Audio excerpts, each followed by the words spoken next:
So there's an expression that history is written by the winners. And this does not bode well for Japan in 1945. So Japan is on the losing end of 2 world wars, and their country is figuratively and literally in shambles. 2 atomic bombs dropped on the country, and the culture, the economy is in bad shape. Their GDP declined 70%. 70%. I mean, if the GDP in the US declines by 2%, it's a recession and the Fed goes crazy. 70% decline in GDP. Industrial production also dropped 70% over this time frame, just wreaking havoc on the country. And this stat is insane. I mean, it basically was a third world country at this time, with 60% of the population living below poverty. And Japan's Minister of Health and Welfare says, "The situation is desperate. The health of a nation hangs by a thread." So this is where they were in 1945. And it's at this point in the story that the story takes a really interesting turn, and an unexpected one. And I'll just give you the end of the story and then go back and talk about what happened. So Japan would go on an absolute tear from 1950 to 1973, growing at 7.5% annually over that time frame, being one of, I think, the top 3 modern economy growth rates over a period that long. And the other 2 were starting from a much smaller point. Japan would become, from the ashes post-1945 to being the number 2 superpower behind only the United States over this period of time. It was just one of the most remarkable turnarounds. And so if you go and dig into what happened during this time, and you pull on the different threads that are going on, there's the culture, the politics, the government, and the corporate economy. And you start following where those threads lead. They all lead back to a single person, which is crazy. And it's this guy right here, Edward Deming. And if you look at this photo right now, you probably have 3 reactions. Your first reaction is, who the hell is Edward Deming? Your second reaction is, he doesn't look very Japanese, because he's not. And the third reaction is, he doesn't actually look that impressive or inspiring. The most interesting man in the world is not this guy. So what did Edward Deming do, and how did his teachings turn around an entire nation and then be the foundation for many other incredible turnarounds? Is he brought lean manufacturing to Japan in the 1950s. Lean manufacturing is the foundation for many principles that many corporations have used. These are some other names. There's others. So Toyota Production System is based in the foundation of lean, total quality management, Six Sigma, Kaizen, also Danaher systems, and many others. We'll go through a couple others. But this is the foundation really for just excellence in business. So fast forward to 2008, and the world economy has cratered again. So this is where Alpine enters the story. And I, by the way, I do not mean to compare 2008 Alpine to Japan. That would be, but this was our own version of that. So the economy, the stock market was down 55%. We had 7 companies in default. We couldn't raise a fund. We were in crisis as well. And just like Japan, we turned to another gray-haired, kind of crazy guy named Tom Vakola, who was basically a lean manufacturing student and teacher, and brought to the principles of lean manufacturing to us. He rebranded them, and there's lots of other names we use, but he was a student of lean that he brought to us. So 2 things you might notice is that in both cases, it took a crisis to have someone want to work on the business and to actually change and to build something new. And what we need to understand is, the magic that we want to take away is, let's create that urgency without the crisis. So why do you start working on the business when it's a crisis? Because all of a sudden the important, which is I need to revolutionize my business, becomes urgent in a crisis. We need to make the important urgent just using our calendars. Lean manufacturing is kind of like the word strategy or culture or leadership, which is if you ask 10 people what it means, they'll give you 10 different answers. And people take it in all directions. You can go to courses for literally a decade learning lean manufacturing. So what I'm trying to do in this presentation and what we're going to do this afternoon is to try to compact it into something that A, you can learn in a day, and B, like something you're actually going to use. And so what I've kind of done is taken a lot of the geeky stuff and just boiled it down for you in something really simple, so you're welcome. But the first principle of lean manufacturing is to carve out time to work on the business. And if you walked away at the end of today, and this was the only thing you took from the conference, and you actually put 2 to 4 hours a week on your calendar for you and your team to work on the core parts of the business with some of the tools we had, it would pay for this conference 100 times over, and I'm not exaggerating. So this is the most important principle, because if you don't do this, you're not going to execute on the other two. The second one, you've heard about this from Mark's speech, and Tali mentioned a little bit on the map of what we're going to do, is process mapping, and the third is continuous improvement, or the Kaizen process. There's a lot of names for this. Our coach, Tom Vacola, used the term OFI, but it's pretty much the same. And again, I'm generalizing a little bit, but the process of continually working through a process of your businesses is called Kaizen, or we use the term OFI, which stands for Opportunity for Improvement. So these are the 3 principles of lean, and we're going to go through these like today. This is basically what we're going to do today. Let's start with process mapping. So Deming says, if you can't describe what you're doing as a process, you don't know what you're doing. My version of this would be anything that you can do can be broken down into discrete steps. Each one of those steps can be optimized, and if you do that over and over, you will become the best in the world.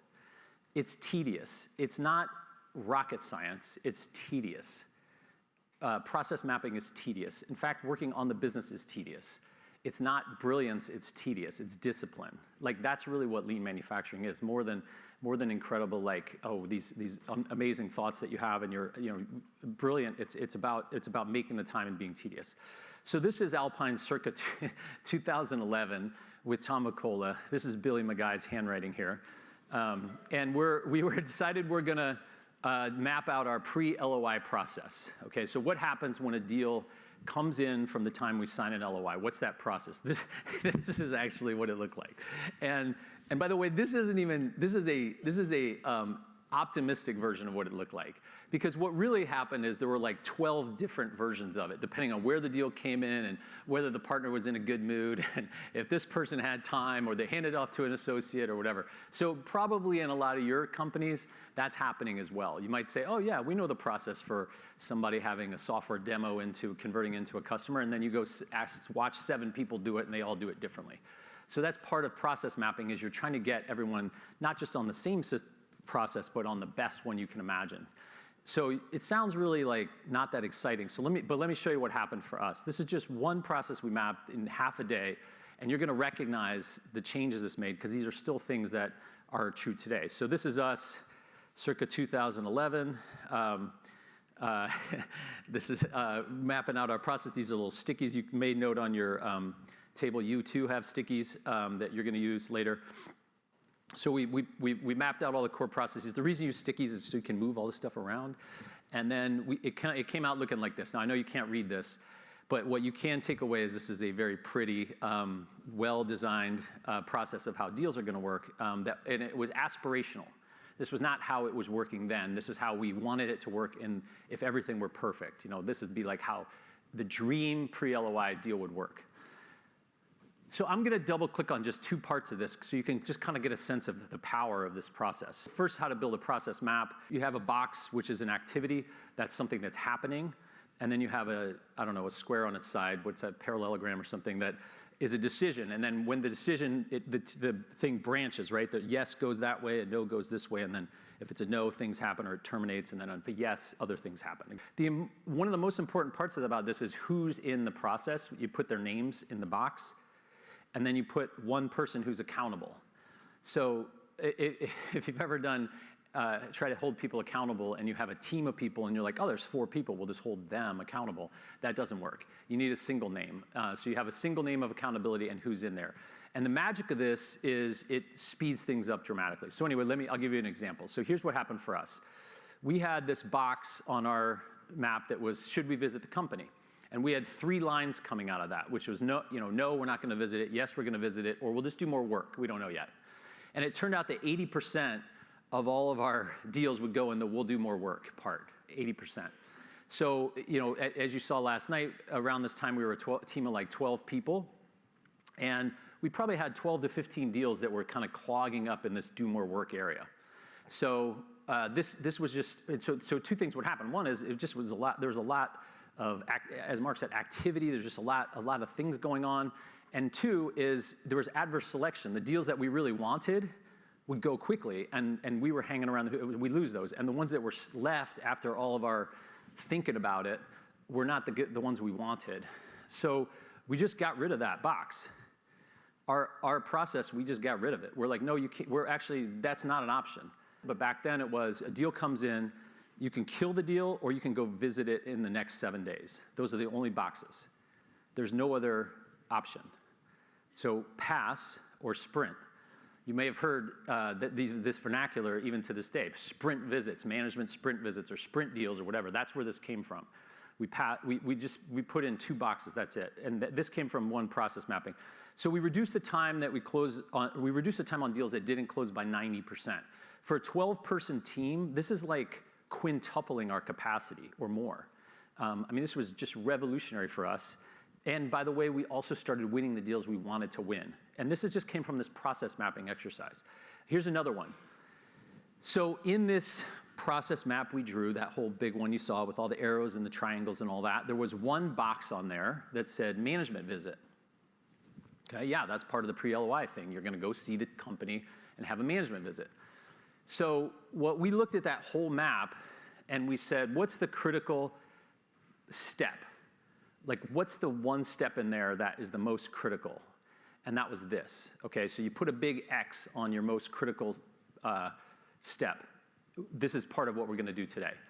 So maybe that's the time when you're having the conversation where you have a customer, you're really excited, and you're gonna convert them to a lead, or the comfort advisor goes in to visit a company and they're gonna upsell the customer, or whatever that is, whatever your critical process is. And what we realized is when we did a management visit, at this time, I think I went on almost every single management visit. This is 2011. And I thought to myself, and we would have a higher conversion if I went than if I didn't. But that wasn't because I was special or magical. It was because I was doing a different process. So sometimes you might think, oh, I've got this salesperson and they're just better than everyone. Yeah, they probably are, because they're actually doing different activities than the other person. Like they probably can't describe that. They probably don't even know what they're doing. But if you break it down, which we did, we realized that management visit is not one step. Management visit actually had its own process map. We would map an entire management visit, which turned out it's more extensive than even what's on here. And we built this into an entire process itself, which we call Win the Deal Playbook. You've probably heard that term. That's where that came from. So these are just 2 examples that came from a couple-hour exercise of process mapping and a pre-LOI process, and this had the effect of increasing our win rate on sprint deals to 80%. And this number is still pretty close to accurate today. This is a staggering number. Imagine the amount of eliminated waste you have when you decide you want a deal and you're winning it 80% of the time. I worked at Morgan Stanley. I worked for 100 hours for 2 years, weekends. I had 2 weekends off in 2 years, closed 0 deals, 0. Like, I could have not been there and they would have the exact same outcome. I can guarantee you if you've been at Alpine for 1 year, you have closed probably 5 or 6 deals. So the other thing that happens is when you have a map, you improve the decision rights. So remember when I said you're putting all the names on every process and then you're putting the accountable party at the top? This has the effect of just rapidly speeding things up. One of the core principles of lean is empowerment. That's like one of the 4 or 5 foundational principles of lean manufacturing, is empowering the people that are doing the work. And that process mapping is how you do that, because you're clarifying and improving decision rights. So the net promoter score of everyone involved in the process will go up because speed and wasted motion the speed's increased and wasted motion is decreased. So that's process mapping. That's the first thing we're going to do today. So continuous improvement is the third part of lean. So we talk about Kaizen, OFI. What the hell is an OFI? What does that mean? OFI, as I said, stands for Opportunity for Improvement, and the simplest definition I can come up with to an OFI, it's a question to which you don't know the answer. That's it. That's all it is. So how would we have an 80% close rate on a software demo? Don't know. That's a question to which we don't know the answer. How would we have an 80% close rate on a sprint visit? I don't know how we're going to do that. How would we, have a program where we could train young, talented CEOs to go run companies at scale? No idea how to do that. But we'll ask the question and we'll set an OFI. Guess what? There's a lot of questions you can ask to which you don't know the answer. So anything that you can kind of dream of that you would want to have happen in your business qualifies to be an OFI. And it's really empowering when you frame it that way, which is like, I don't know how we're going to do this. So as you've heard me say before, the how is the killer of all great dreams, and an OFI lets you just dream the dream without knowing the how. So when we do OFIs at Alpine, there's two questions or framings that have created probably 95% of all the magic that we've done. The first one is what I just said before, putting an X on the core part of your process and then making that be best in the world, like 2 standard deviations better at that one part. I would say that today at Alpine, the areas for us that we're 2 standard deviations better are talent and add-on acquisitions. I really think that if you lined up every other private equity firm in the world and looked at how they did those 2 things, we would be 2 standard deviations better. And that's not hyperbole. And you don't need to be better at everything. You can be better at just 1 or 2 things, but be way better. So that's where we kind of index. And as Will said, we're going to add organic growth to that. The second question that we've had that has led to a lot of our success is scaling our bright spots. Our first CEO in training program, we had 1 CEO in training. Then we had 3, and that's been an absolute home run. So we scaled it. Elevation, our direct sourcing has been a home run, so we scaled it. Our CIR program has been a home run, so we scaled it.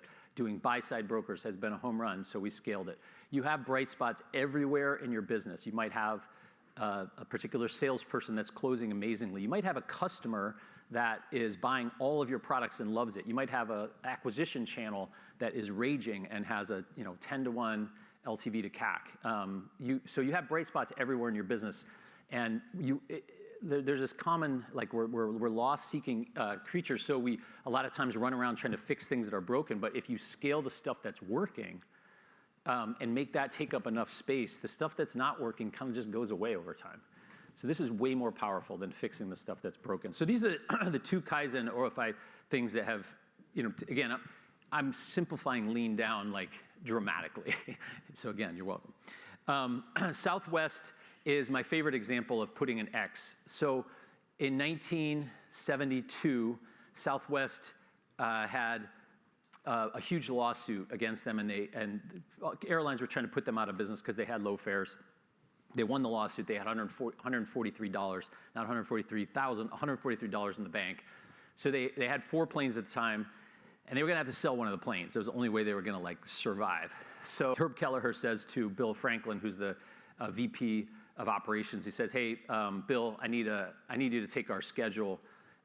They were running 24 routes from Dallas, Houston, San Antonio, and I need you to redo that schedule based on how busy they are, because we only have 3 planes now. So Bill Franklin goes away for a week or so, and he comes back and he hands Herb Kelleher the schedule. Herb says, "Bill, what the hell? Like, I gave you a week to do this. What do you just handed me back the same schedule we have?" He's like, "Exactly."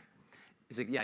You don't understand. We only have 3 planes now. We can't do that schedule. He said, well, we can, Herb, because we're going to take our gate turnaround time from 65 minutes down to 10. And Herb said, let's do it. So from that point on, this was Southwest X. Everything that they did, every single thing that they did was focused on gate turnaround time. They would, they got rid of catering except peanuts and like some water. As you literally exit the plane, they start cleaning the plane as people are exiting. And by the way, they don't really make it that clean. People get off the plane, then the people are lined up like cattle to get on the plane. You don't have assigned seats. They just sit you down. They don't do hub and spoke, so you don't have bags coming in and out. They just get the bags off, they put the bags on, and they hit 10-minute gate turnaround time. But it didn't happen overnight. They had to organize their entire business model around hitting gate turnaround time, which they did. And for the next 30 years, from 1977 to 2, Southwest was the #1 performing stock on the NASDAQ, not the #1 airline, the #1 stock, better than Microsoft or Dell or anybody else. Southwest was #1. They indexed on 1x, gate turnaround time. So as we're going through today, you're going to be thinking about what is your X? What's your X? What's the X in your business that you want to be best in the world at, that you're going to index on and really spend time? And it's not something always that can happen right away. Sometimes you're going to have to really invest into the systems that are going to create your X and be better than anyone in the world. So another example, I think one of the most powerful examples of lean manufacturing is Tesla. How many of you have read Elon Musk's biography? A number of you. So there's a part of that story which is unbelievable, where he spends 3 years sleeping on the floor of the Fremont factory, which was making the Model 3 at the time, because he basically bet the company on the Model 3, which was a affordable car. As the story goes, there are 10,000 components that go into a car, 10,000. And Elon Musk basically went through 10,000 parts and said, do we need this part? Can we make it cheaper? We're using this thing and we're screwing it in with 3 bolts. Could we do it with 2? Could we do it with 1? Could we make this mat that's 1/16 of an inch? Could we make it 1/32 of an inch? Would that work? And went through all those parts for 3 years, one by one. Could we do it faster? Could we do it cheaper? Could we do it or not need it at all? Could we make the part instead of buy the part? So once again, it's not rocket science. It's tedious. It's tedious. Like that's where people think Musk is such a genius. His genius is he has an infinite capacity for tedium. It's true. It is actually true. So Tesla makes an $80,000 car, sells it for $50,000, and it costs $28,000 to make. This is the Model 3 or the Model Y. So you take BMW, they make an $80,000 car for $68,000. Like, how are they going to sell it for $50,000? And they make it for $68,000. So people think like the magic of Tesla is in the design and the battery and all this. No, it's in the manufacturing.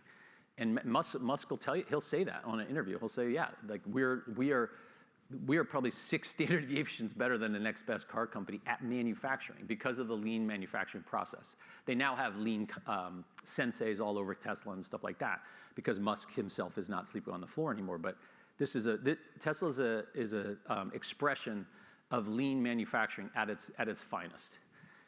And I keep saying lean is tedious and it's not rocket science. It also is rocket science.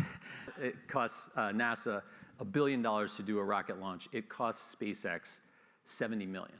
Same process. Every single part on the spaceship, same process that I described before. So it's just tedious. So these are the 3 things. Carving out time to work on the business, process mapping, and continuous improvement. We're going to work on these today. Again, so today, we're going to throw a lot at you. It's going to go fast. It's going to be drinking from a fire hydrant. But the idea is that we want to share all this stuff with you that you can have something, that you can take with you when you go home. And, these conferences, when we started Alpine, we would have, we'd hire famous speakers and we'd bring everyone in, and the speaker would be like, okay, I won an Olympic medal in cycling, and they tell their whole story, and it's really fun to listen to and really inspirational. And then they land something like, running a business is like riding a bike. You go up a hill sometimes, and it's hard, and then you coast. And it's like, yeah, take that away with me. That's my big takeaway. But 2 weeks later, you're like, I don't really have anything from that's transforming my company. So we're here with your team. We actually want to have something that we're sharing that you can take home and A, make progress on your business real time while we're here, and then B, have something you can take with you. So the good that's the good news. The bad news is you don't get Oprah Winfrey or whoever up here. You get me. In closing, let's go back to Japan. So what happened to Japan? You're probably thinking, well, gosh, I didn't remember that story ending like that. I thought I don't hear much about Japan anymore. And this is Japan in the 1950s, 60s, 70s. They were planting oak trees. They were investing. They were doing Kaizen. They were doing lean manufacturing. They were desperate. They were on the brink of bankruptcy. They were willing to try anything. They were killing themselves. And then those seeds that they planted during that time started to sprout these massive oak trees, and they just started stomping everybody. Japan, made in Japan used to be a moniker for cheap and doesn't work. It was a joke, and it became a symbol of quality to the extent that at one point Toyota made a certain part for Ford, and Ford said you can only have 3 defects per 1,000, and they sent the shipment, and they had this separate container, and they're like, what the hell is that container? They're like, those are your 3 defects because the 1,000 are perfect. And that's how good Japan was at that time. And those are oak trees that they were like enjoying the shade of, but they'd planted, a decade, 2 decades earlier, and they stopped planting oak trees. They sat in the shade of the trees that they'd planted 20 years ago, and they forgot what got them there. They forgot the crisis and urgency that made them want to do that work, and they stopped planting the oak trees and they rested. This chart is staggering. Japan's stock market value as a percent of the world index went from 30% in the mid-90s to 5%. I mean, once again, just like I've never seen a rise like that, I don't think there's ever been a fall like this. 30% of the GDP was when they were at their peak standing in the shades of those oak trees, and I don't think they've planted one since. So this is not optional. This is not a nice to have. This is actually what makes your economic engine go. I love this Chinese proverb that the best time to plant an oak tree was 20 years ago, and the second best time is now. And by now, we actually mean now. So let's go get the fuck after it. Thanks.